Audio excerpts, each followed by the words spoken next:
se retrouve ce matin en direct sur TV Finance. C'est l'heure de Chrono CAC. On vous retrouve Mathieu Serron, bonjour. Bonjour. Vous êtes trader pour compte propre et travaillez également pour Perceval Finance Conseil. Alors l'indice parisien, il est en quelque sorte déprimé. Il a effacé son rebond d'il y a une semaine avec un gros repli hebdomadaire, moins 2,6%. Le CAC maintient néanmoins le support des 7150 points, mais jusqu'à quand ? Oui, les banques centrales continuent de souffler le chaud et le froid sur les marchés. Lors de sa dernière conférence, le ton accommodant de la BCE avait été apprécié par les investisseurs. Le CAC était d'ailleurs revenu à proximité de ses plus hauts récents dans la zone des 7450 points. Et puis la semaine dernière, les déclarations de la Fed ont déçu et fait reperdre le terrain qui avait été gagné. Donc on est toujours dans une phase de grande confusion qu'il faut toujours aborder avec beaucoup de prudence. Quoi que nous fassions, les probabilités de réussite ne sont pas maximum, puisque cela fait quasiment 6 mois que le CAC évolue entre les mêmes limites. Donc borne basse 7050, 7100, borne haute 7450, 7500. On a des taux qui restent toujours très impactants, notamment sur les valeurs technologiques et sur les valeurs liées à la consommation. Donc à surveiller du côté des taux aussi leur évolution. Là, ils sont relativement stables. Stable également comme l'euro-dollar qui est actuellement autour des 1,0650, où là c'est pareil, la situation est pas très claire. On tend vers du neutre avec un biais un petit peu baissier. Les mouvements donc alternent à la hausse, à la baisse au gré des nouvelles, au gré des statistiques. Cette semaine d'ailleurs, la semaine va être assez calme en termes de statistiques. Aujourd'hui, nous aurons à 10h l'indice du climat des affaires en Allemagne, donc l'IFO, que l'on surveillera. Sinon, pour le reste de la semaine, il n'y a pas grand-chose. On aura les stocks de pétrole en milieu de semaine. Le pétrole qui est scruté de près dans la mesure où on est sur des prix qui sont très élevés, qui rajoutent de la pression et qui rajoutent de la pression sur les banques centrales à cause de l'inflation. Donc comment aborder cette phase-là d'un point de vue directionnel ? Eh bien nous, on continue, sans grande conviction, mais on continue de travailler plutôt à l'achat sur le CAC. Et dans cet esprit-là, nous sommes positionnés sur les plus bas de vendredi, dans la zone des 7155, 7160 pour tenter un rebond. Donc là, je parle du futur. Il y a toujours un écart entre le cash et le futur lié au taux d'intérêt. Donc 7155, 60 à l'achat sur le futur pour viser des écarts, on va dire, de 0,3-0,4% pour commencer à alléger.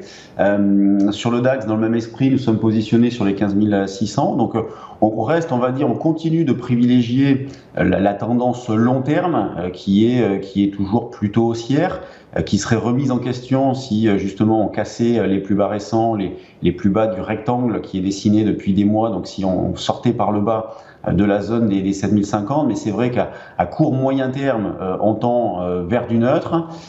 Sur les actions, la situation est assez compliquée aussi et il faut être extrêmement sélectif. On a vu les semaines passées pas mal de dégradations sur des valeurs, des sanctions extrêmement violentes lorsque les publications sont un petit peu décevantes. On a eu des valeurs qui perdaient 15-20% et on en a eu assez fréquemment. Donc il faut faire très attention. On est vraiment, je pense, dans une phase où il faut rester opportuniste, tenter des petites choses à la marge, garder du cash parce qu'à un moment donné, les marchés finiront bien par retracer. Quand ? Je n'en sais rien. Mais en tout cas, pour l'instant, ce qu'il y a à dire, c'est qu'il n'y a pas de complaisance et c'est ça qui va dans le sens d'une poursuite de la situation actuelle. Donc on a tout pour qu'on ait une hésitation qui dure encore. Pas de complaisance parce que quand on regarde notamment la volatilité implicite, donc la volatilité qui est déduite des primes d'options, elle est assez élevée. Et dès que les marchés baissent, elle augmente d'une manière considérable. On l'a vu notamment en fin de semaine dernière, où le VIX, donc l'indice de volatilité implicite sur le SP500, a progressé de 8-10% lors des stress post-Fed. Donc ça, ce sont des choses intéressantes à regarder. Tant que la volatilité implicite reste élevée, ça veut dire qu'il y a de la méfiance. Donc qui dit méfiance, dit pas de complaisance et donc des marchés qui ne sont pas mûrs à retracer d'une manière très nette, mais la situation peut évoluer. bien évidemment. Mais à toute chose égale par ailleurs, pour l'instant, il y a tout pour que cette situation de confusion se poursuive. Et juste pour reprendre sur les actions, tandis que l'indice CAC 40, lui, piétine, je disais, ça fait 6 mois qu'on est entre les mêmes limites. Quand vous regardez le CAC des small capitalisations, les petites capitalisations, eh bien, on est sur un repli de 10% depuis fin juillet. Donc là, on a un mouvement d'une très grande violence qui va dans le sens de ce que je vous disais tout à l'heure. Il faut être extrêmement sélectif. Et c'est vrai que c'est pas tellement le moment d'aller sur les petites capitalisations.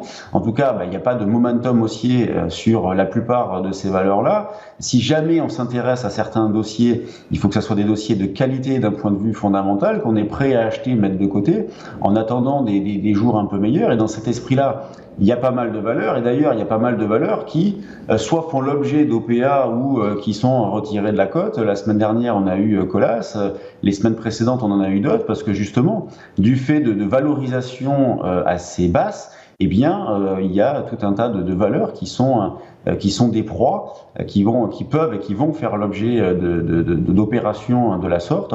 Donc voilà ce qu'il y a à dire sur les marchés. Toujours beaucoup de confusion, une grande hésitation sur l'indice, des flux qui vont toujours principalement sur les grosses capitalisations, on va dire une neutralité à court moyen terme, donc des achats possibles, nous c'est ce que nous privilégions sur le CAC 7155-60, des ventes sont possibles aussi sur rebond dans la zone des 7255-60 et toujours pas de complaisance.